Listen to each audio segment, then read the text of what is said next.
Hey now, it's Brace for Impact, and I'm your host, Mike Gilbert, and I'm going, solo on that ass for a little bit, but I will be having a very special guest on. But yes, this is Brace for Impact. I am Mike Gilbert. Thank you for being here. Thank you for subscribing to the Patreon. Um, you know what? I'm dumbfounded. I ain't got a whole lot to say, to be honest with you. So I'm gonna bring on someone who does have a lot to say. Someone who probably won't shut up. Hold on. Let's bring this brother in. Yeah, Lucha Doncic, yeah. you're how are you doing, Lucha? Where's my finger? Oh, other hand. See that? See that? Had the best year of any best 2024 of any TNA fan. It seems like it. Seems like I'm writing this shit, bro. I'm not, but it fucking seems like it. From the beginning of the year, this has just been the Lucha Doncic show, apparently. Fucking TNA and Westside Gun working together. TNA giving Westside Gun their whole production set for Heels Have Eyes. I'm mad I won't there. And then I've said it. The one thing that I needed that I knew won't gonna happen to just make me unbearable for the rest of the year happened last night. She's back. She's fucking back. Let's fucking go. Swig of coffee for Tessa Blanchard. Swig of coffee for Tessa Blanchard. I'll be honest. You're the only person that has been banging the Tessa drum for. She's been gone for almost 5 years. She left in April, or I think it was like April and May of 2020. Yeah, she tried to hold the company up for money. They called her bluff. They just let her go. They're like, no, fuck you. And ever since then, you've been really like the only person that I know that has been like, no, we need Tessa back. You've been banging the Tessa drum for almost 5 years now. Because, bro, like, we've seen her wrestle. We've seen her in the ring. It's not like I'm banging the drum for some mid-ass, also starring-ass motherfucker to come in and just, you know what I'm saying, be an enhancement. Like, the quality of wrestling that Tessa brings versus anyone else that's been in the roster since, there's only like 2 or 3 that can really hang with her, that have been in and out the company since 2020. Jordynne, Deanna, and fucking Masha. Mickey. I give you Mickey. That's it. Yeah. I as much as I love Mickey, like in the ring, I would say Tessa is probably like way above Mickey. Yeah, for sure. The thing with Mickey is I always liken Mickey to female Shawn Michaels on how she can sell her fucking ass off. Yeah. Yeah. So you're just like you just always just been like a huge fan of hers. Did the whole like racism and bullying thing like ever bother you, or did you just not buy into that?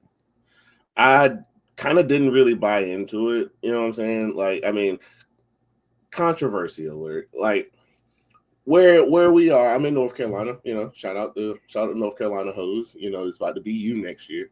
Yep. I've seen my fair share of white girls in that, you know, kind of have a similar situation as Tessa as far as being around a whole bunch of not her race. Yeah. You know what I'm saying? She roomed with Moose, trained with Cedric Alexander, dated Ricochet, married to Daga, married to this new cat. You know what I'm saying? So it just seems like she was the type that didn't roll with a crowd similar to her, if you know what I'm trying to say. Yeah. Yeah. So being in the crowd that she was in, assuming, don't know, I've seen it happen a lot, they get the pass to say shit. So she's got her papers, is what you're saying. She had.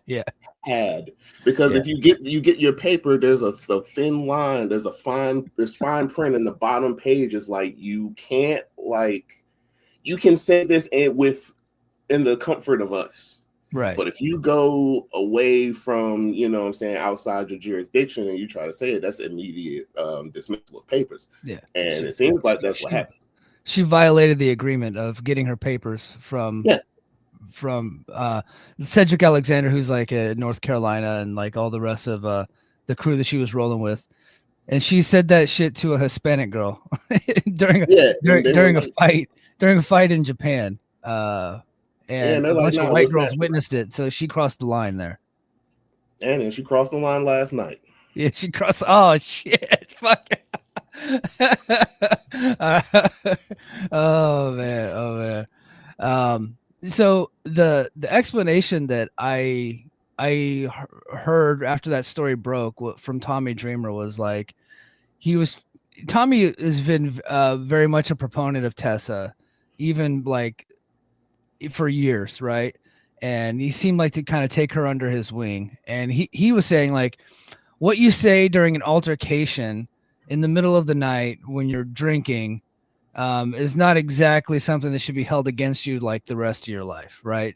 And so she was in that altercation with that person and said what she said, and now her and that person have since made amends.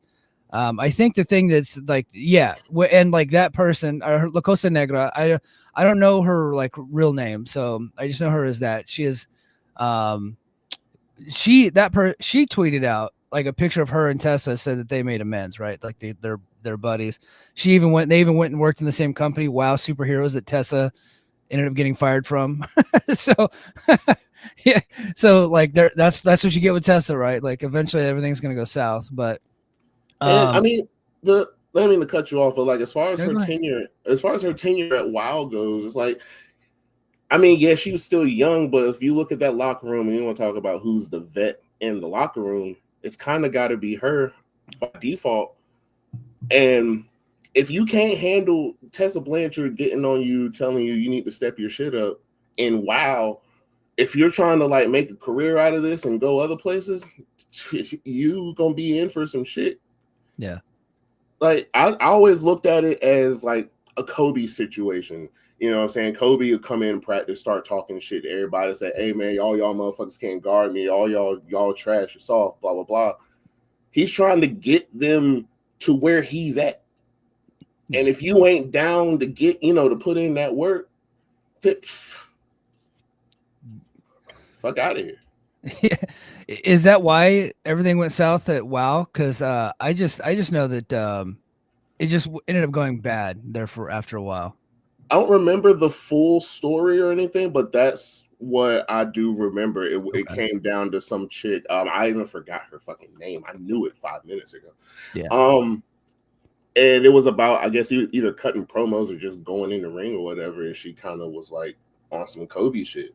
And old girl just was like, yeah. Tessa has a very high opinion of Tessa. And, a lot of great wrestlers do, but that has hurt her in the past. And she was being accused by Sienna or Allison Kay, whatever she goes by, and Chelsea Green specifically, about being just like a really bad, like exhibiting bully behavior. And right the night before she's about to headline an Impact pay-per-view against Sami Callihan, where she's going to win the world title, that whole story broke. And and a lot of people just kind of dogpiled on her, and Impact stayed with her, and I thought was pretty controversial at the time, but Impact believed in their, like, they had not seen those behaviors from Tessa, right? And so typically when there's a bunch of fallout and a bunch of rumors and a bunch of stories coming out, but you have not seen it and it hasn't happened in your locker room, you're probably not going to put a ton of stock into it, because you got to treat that person the way that like based off of what you're seeing, right?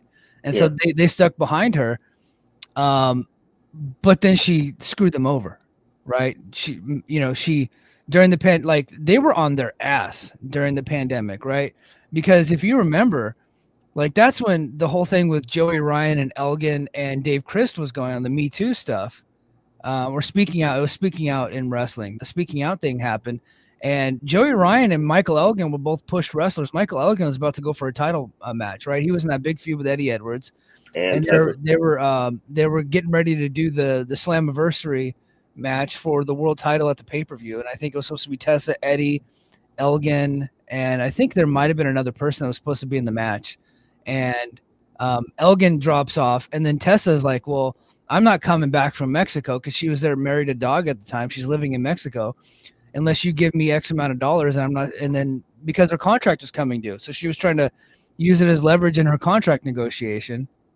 And she just like screwed them over. She got bad advice from Magnum TA. Magnum TA is like old school, right? Like hold the promoters up. You finally have leverage now. Do what you got to do for you. And As it turned out, she didn't have leverage, and TNA said, "Go stay the fuck in Mexico with Daga." And right around the same time, WWE fires a bunch of people, and next thing you know, Slammiversary was the biggest pay per view they had in years that year because they were able to get Eric Young and tease WWE wrestlers coming in. They got Eric Young. Who else? It was the Good Brothers, right? The Good Brothers were big. Mickey, Keith No Slater. Way Jose showed up. That was a little bit later, but that was not a Slammiversary. But they teased. Not that Slammiversary. And then EC3. EC3 showed up after the main event too. So yeah. So it was like a bunch of former WWE, and then they parlayed that into like a huge pay-per-view. So she overplayed her hand. And I guess my worry with Tessa is that the moment she gets a little bit of power and the moment she gets a little bit of leverage, it's going to go to her head and she's going to end up blowing the whole deal because that's what's in her history. Well, let's go with what you said. She got some bad advice from Magnum TA part. Yeah. If that was legit advice, what he said, said she should do, and then she followed it. He has admitted as such, by the way. Like he said that was his idea. Okay, so then now it's like, oh well, I mean, yeah, you're my stepdad. It's not like I'm not gonna listen to you anymore, but you kind of fucked up your shooting percentage with that one there, Bob. So maybe next time she's in a situation like that and Magnum gives her advice, either Magnum's advice is gonna be based off of the fail from last time, or Tessa's gonna take the advice based off the fail from last time. And I saw on the SRS report, didn't she not with the same representation that she was with before, like her agent or whatever the fuck? I didn't see that part. Yeah. So it's like shit's changed as far as the advice circle from then. Yeah. So who knows? I'm not saying it's not gonna happen. For all we know, that shit's already happened, and they're just counting down the minutes until we get to the end of this program, and they're gonna let her go. Who knows? Yeah. Well, and that's my biggest thing. It's like, who knows? The only thing we can do is just sit back and watch. And then it's like, while we're just sitting back and watch, remember, she's one of, if not the best female wrestler in the game today. Still. Yeah. Like, well, I would say from North America. Because the Japanese women's wrestlers, they're just on another level because they live, breathe that shit from when they're like little kids and they're training to be wrestlers. But Tessa is right up there with any American women's wrestler that I've ever seen, to be quite honest with you, as far as like in the ring and just aura. When she comes out, she just looks like a star. And she had that going for her. That's why Impact put the world title on her.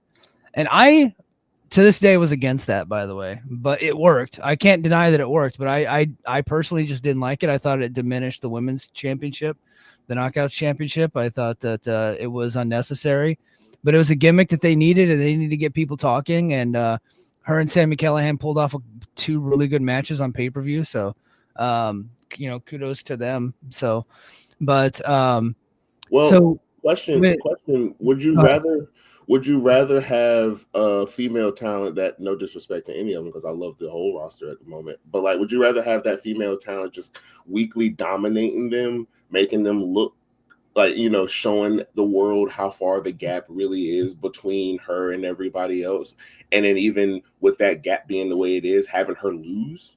Yeah.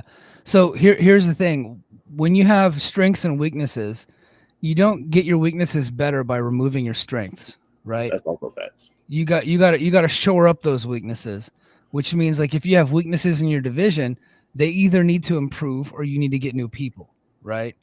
And so I don't think that the right thing to do for that division at the time was to remove Tessa from the equation. I think they should have upgraded the talent around her. Right. And it's like it's the same thing with a football team. If you got a great quarterback, but he's throwing to scrubs, you still ain't going to win. Right, you might get some good games. You might have good here and there, but you got to get some good talent around them for the team to be able to win. It's the same concept in pro wrestling. If you only have one good wrestler in your roster, that wrestler might be able to sell you some tickets, but you need to shore up the roster around them. And that was just my opinion. I'm like, look, people can say this is controversial if they want. I'm just not a fan of intergender wrestling. I don't think it's a net positive. I don't really think it brings in new people and sells you any tickets or anything like that. It was a little bit of a independent phenomenon there for a while. I don't think it actually makes anybody equal or anything like that. I don't think it does anything for equality. I think equality would have been your top pro wrestler in your company being a woman and two women main eventing for your women's championship. I think that's equality, and they have done that several times since then. Now, Tessa, you know, Lucha Blog was on Not my blog. Lucha Blog wrote about Tessa yesterday and about her time in CMLL, and she was on her best behavior there, and they actually really loved her. They didn't want to see her go, and the fans are actually like really nice about it. Like she left, the fans loved her. She was over. She was a tag team champion, and the fans are on Facebook, on CMLL's Facebook, are like wishing her all the best, things like that. I believe Lucha Blog in his write up said that this had been coming for a little bit. She'd been wanting to go to TNA. She wanted to work both TNA and CMLL. CMLL told her no, so she just left CMLL and went to TNA. That's that. So, but she was on her best behavior for a year. She was losing matches like it was no problem. Had no issues. The feeling in that company was very much, according to Lucha Blog, the feeling in that company was very much that she was using CMLL as a stepping stone to get herself right, to get back onto an American promotion. And she did that. She was on her best behavior, and now she's back in TNA. So the feeling around her coming to TNA is that will remain the same. Like that's going to be the case here in TNA. I can also say I talked to a buddy of mine who works in an independent promotion that has been booking Tessa recently, and he said that she has just been a joy to be around. Could not say enough good things about Tessa. So, it's been 5 years. She's got good markers and good reports coming out of Mexico. I can personally verify through somebody that I trust that she has been on her best behavior while being booked at a singular independent promotion. That's all I can go off of. I don't know anybody else that works at independent wrestling, but I know one person. Look, you got more than a lot of people who are putting their opinions on Twitter have. So yeah. I have personally verifiable information. I sent my friend a DMs like, hey, you guys have been booking Tessa. I saw you with Tessa. How has she been to be around? What is she like doing business with? And he said she's great. Like she's had no issues whatsoever, like in their independent promotion. So we'll see. She also has no leverage in either one of those companies. And so that's the problem. It's like when Tessa gets to be too big for herself, maybe that's when things go right. Because she was the top star in WoW, and it didn't go well there. She was a top star in Impact. It didn't go well there. But you could argue she's not going to be the top star here. So true, and you can argue TNA is in a better spot than Impact was when she was around, as far as like the size of the company. Like she's not going to have that same stroke, considering where TNA has grown to now here at 24. So she's going to have to turn herself into a really big star. Like she's going to have to be the reason they sell 20,000 tickets to a show type shit before she can even try to get that much stroke again. Yeah. And that ain't going to happen. Yeah, it's not going to happen. I also, I texted JD, and JD was like, so is she not supposed to ever have a job again? Like that was his, as he goes, she's been gone for 5 years. Is she just not supposed to work? Right. And I was like, fair point. It's TNA. They're taking a risk by bringing her in because they know what happens when, when she gets too ahead of herself. But Del Rio's been working this whole time. Yeah. But Del Rio is being accused of sexual abuse, kidnapping, and threatening children. Tessa Blanchard is being accused of being rude. And which one got a job first? Well, no, Tessa's been working, just not in an American promotion. She's been in CMLL right around the same time that Alberto went back to AAA.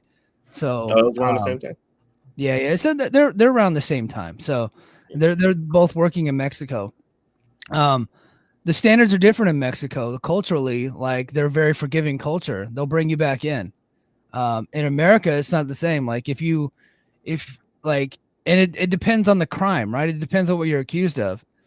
If you're accused of any type of sexual misconduct or racism, you're gone forever.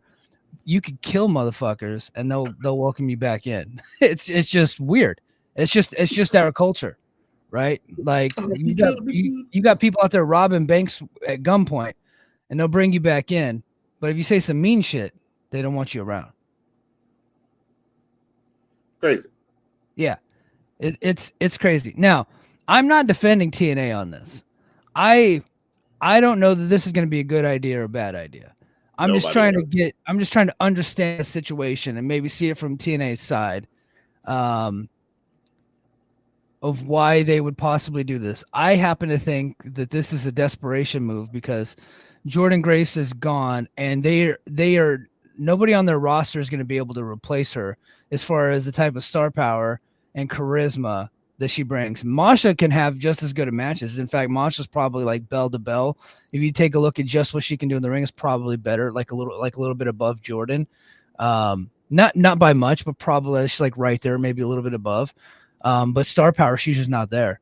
Tessa kind of brings that. Now Jordynne's a bigger star than Tessa, but I think Tessa's been gone off American television for 5 years. I don't think it's going to take too long for Tessa to get herself back over again. Facts. Yeah. Yo, she mushed the fuck out of GML. Yeah, that was pretty funny. I wonder if they're gonna go with like a because Sean Ross Sapp reported that Jordynne Grace was kind of pushing back against working with Tessa. I wonder if this whole thing is gonna be played out in like a realistic type Brett versus Sean storyline heading into Genesis. Yeah, after seeing Jordan's promo on Twitter last night, they cut one of those. That's kind of where I was thinking too, that part there was just they just threw that in for story to help push the storyline that they're about to tell. Yeah, because you can get through like there's gonna be a good amount of I don't want to work with her stories. Yeah. I think they could probably do those things, and I think that if TNA leaked that Jordynne didn't want to work with her to Sapp, knowing that Jordynne was actually ready to work with her and okay with it, just to build up the heat for the match. If that's what they did, then kudos. I think that's pretty smart. Like I don't know if there's real life beef between her and Jordynne. I don't know. They work together. They used to do those Rough Rider skits back in the day. It seemed like they were buddies, but also, Tessa, kind of held the company up for money, right, and kind of put all their livelihoods at risk, right? If TNA was not if WWE didn't release all those people, it would have been a real bad year in 2020 for TNA, right? So, like, they were kind of saved by the fact that WWE fired so many people. So, I wonder if there's real life heat there. I'm kind of curious about that. But man, when Tessa comes out, so let's just talk about her coming in. She came out wearing a black mask, and my cousin said, "I'm surprised she wasn't in a white hood." I thought that was pretty funny. And she attacked Jordynne, and the way she throws her strikes and the intensity that Tessa brings, it's like watching one of the men in the ring, right? You know what I mean? Like, she's just that kind of physically gifted. Everything looks so good. Everything looks so crisp. She hit her with the DDT, and pulls the mask off. And I thought the crowd was into it. Like, she came across as like a pretty good heel. I just kind of wish they would have stayed on, they would have stayed on that a little bit, just to watch, just to let the crowd get a little more, you know what I'm saying? They just moved right the fuck on. Yeah. I thought it was pretty good, and I really liked the part. So I don't know. I'm gonna judge this whole thing objectively and kind of do it from. Go ahead.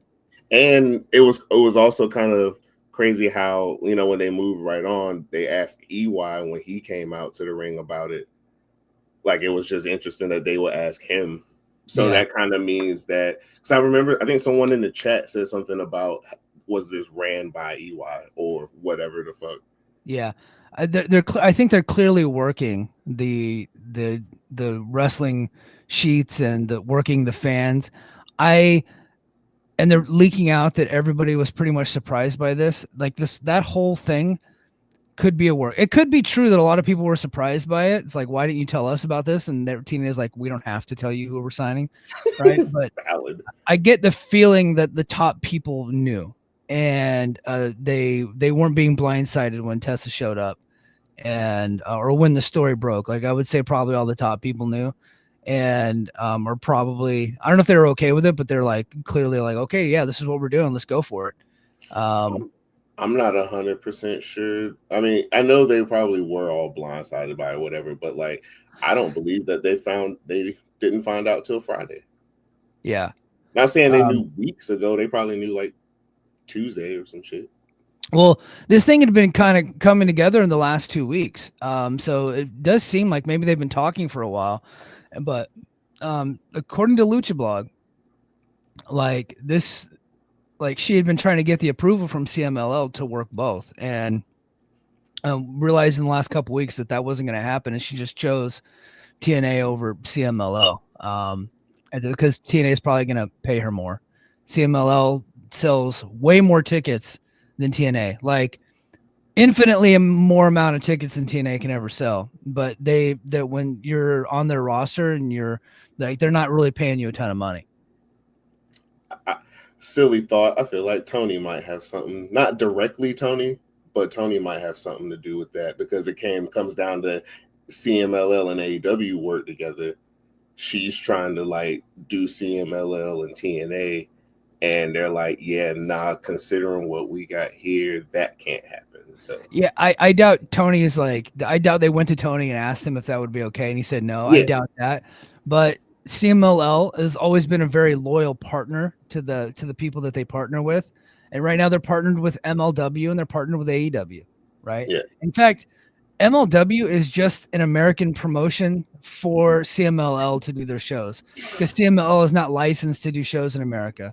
All those MLW shows, they're just littered with CMLL talent and New Japan talent, and like 2 MLW talent. And you got Court Bauer out there taking credit for selling out venues, but it's really just, it's a glorified MLL promotion or CMLL promotion at this point.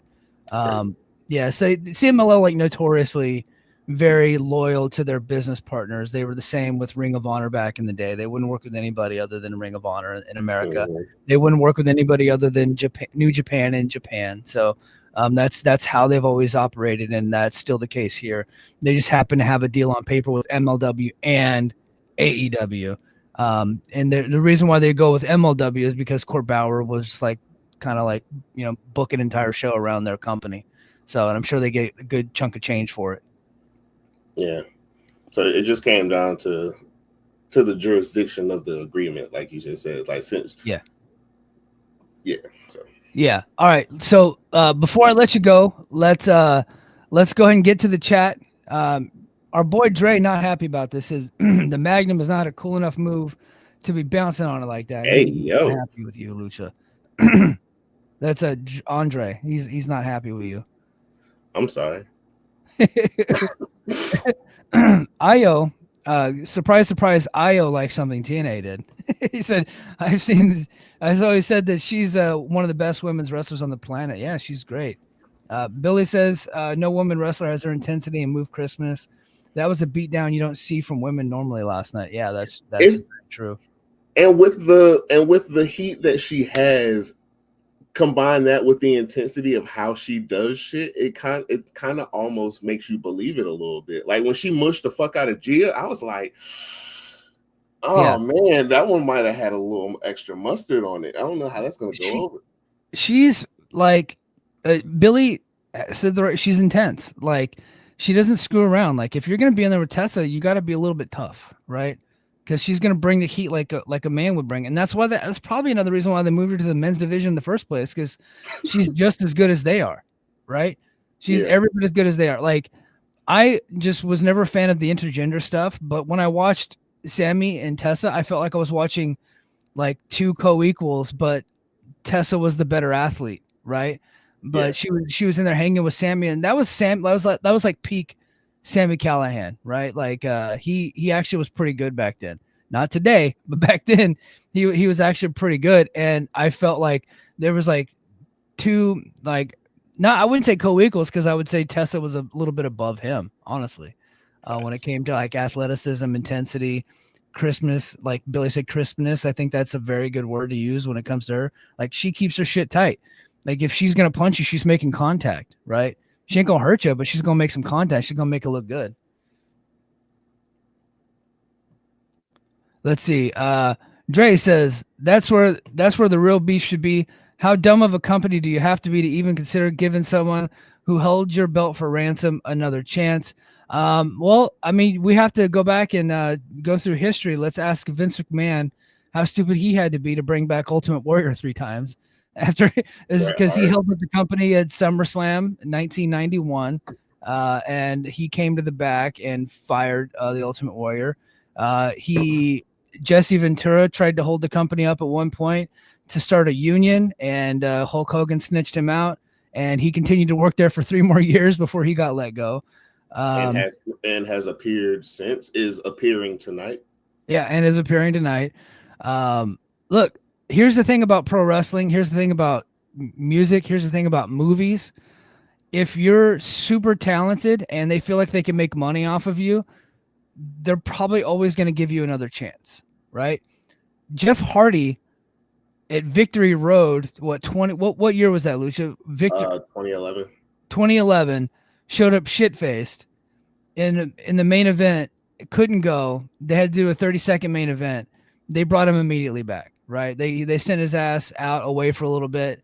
As soon as he got himself right, they brought him right back, right? He came back at that Bound for Glory. Yeah.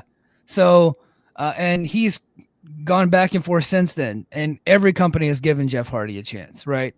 And what Jeff Hardy has been accused, or what Jeff Hardy has done, is probably quite a bit more damaging, because he's drinking and driving. He's doing all kinds, like he's showing up to the arena wasted, right? Like, I'm supposed to be trusting my body with you, and you're in here fucked up. Yeah. The difference between Jeff and Tessa is no one's ever accused Jeff of not being a good person. Like, everybody seems to really like him, but he keeps getting more and more chances because A, people like him, B, because they feel like they can make money off of them. And that's all this is about. This is TNA thinking if they bring Tessa back, they're going to be able to make some money off of her. I don't know if they're right. I don't know if they're wrong. I think we're going to find out. We got to let the process play out. I mean, look, if you're at a point where knockout, where TNA is, where, like you said, you got to build some new like faces of the division. If you want to build a face, put her with Tessa. Because no matter who she's fighting, 9 times out of 10, unless I'm in the crowd, everyone's going to be booing Tessa. So you can make up a super baby face. All you got to do is put her in the ring with Tessa. Yeah. Anonymous says the stuff with Grace is getting a ton of attention. Tessa's return and the Grace exclusive has the most traction of all their socials. Hopefully they capitalize properly from this.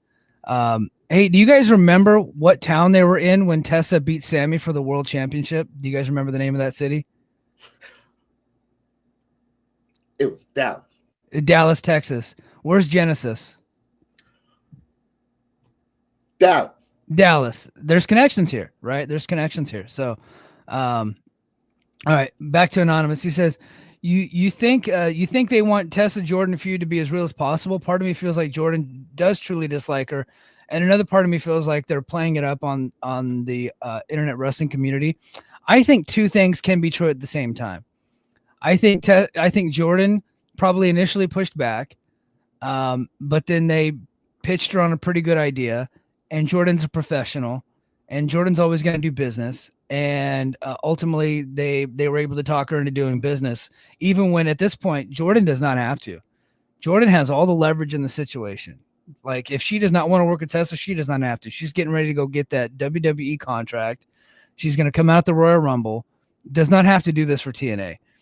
And so they probably were able to convince her that this was a good idea for the company. This is going to be a good idea.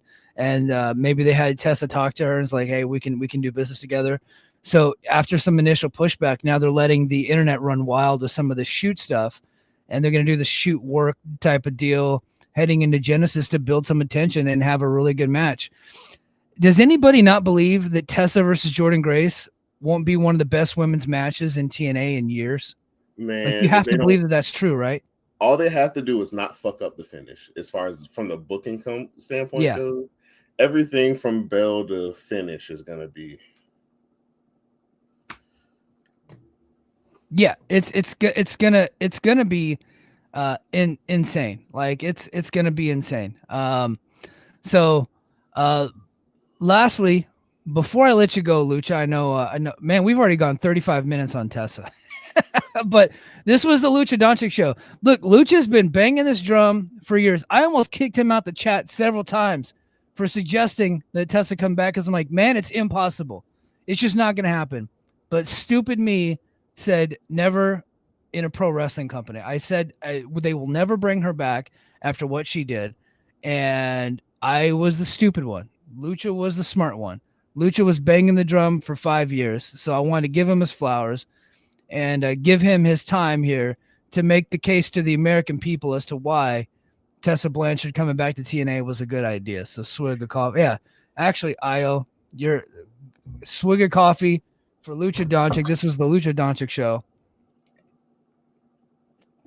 All right. Before I let you go, Lucha, because I know you got to get to it. AJ Styles was backstage.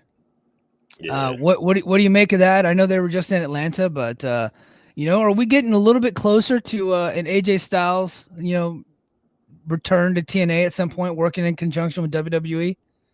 There will be a point. I don't know the level of, but I'm gonna say it now. There will be a point where he will be on our TV or whatever the fuck we're gonna watch any TNA content on in 25. So gonna happen. Yeah, so 2025 will be the year, according to Lucha Doncic. Lucha has been the only one banging the drum for Tessa, said Tessa's coming back.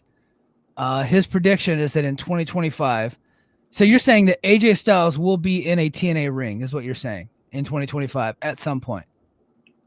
If they're going to do it, it has to be Slammiversary at the UBS Arena, right? I mean, like that's the place to bring AJ.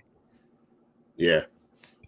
Or wherever they decide to do Bound for Glory, and if they do like a Bound for Glory in Atlanta, so then you can Hall of Fame him in his hometown. Yeah, you know what I'm saying? Go that route. I would prefer Bound for Glory at the Bojangles Coliseum in Charlotte, North Carolina. I think that's where I want it. I think that's probably the best place to put it, because that would be roughly 35 minutes from my house. I don't have my official retirement orders yet, but they're coming. I should get them this week, and then once I get them, I'm going to say definitively everything. But I'm pretty sure I would be there if that's the case.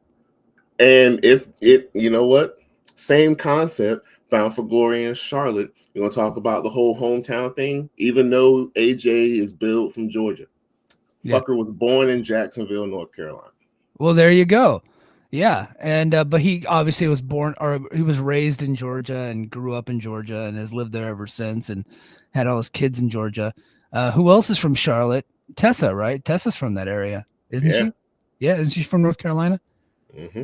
So there you go. So lots of connections. So Lucha, the Hardys, Hall of Fame, the Gilberts, the Hardys, the Lucha Doncic, Tessa Blanchard, all representing North Carolina here pretty soon.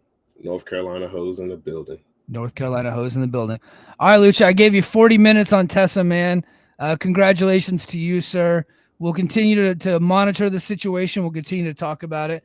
But one last thing. What'd you think of Final Resolution? Give me your thoughts. Pretty damn good. As far as match quality goes, there weren't really any wins or losses that were surprising, honestly. Yeah. So, I mean, it was kind of predictable, but the matches they gave us were good. So yeah. I give it like a strong B plus. Strong B. Okay, I think that's fair. All right, man. Okay, now I'll finally let you go. I'll let you get back to your life. All right, you're out of here. Thanks, Lucha. Take care, buddy. Deuces. Hold your breath, but it won't last. The walls are closing in on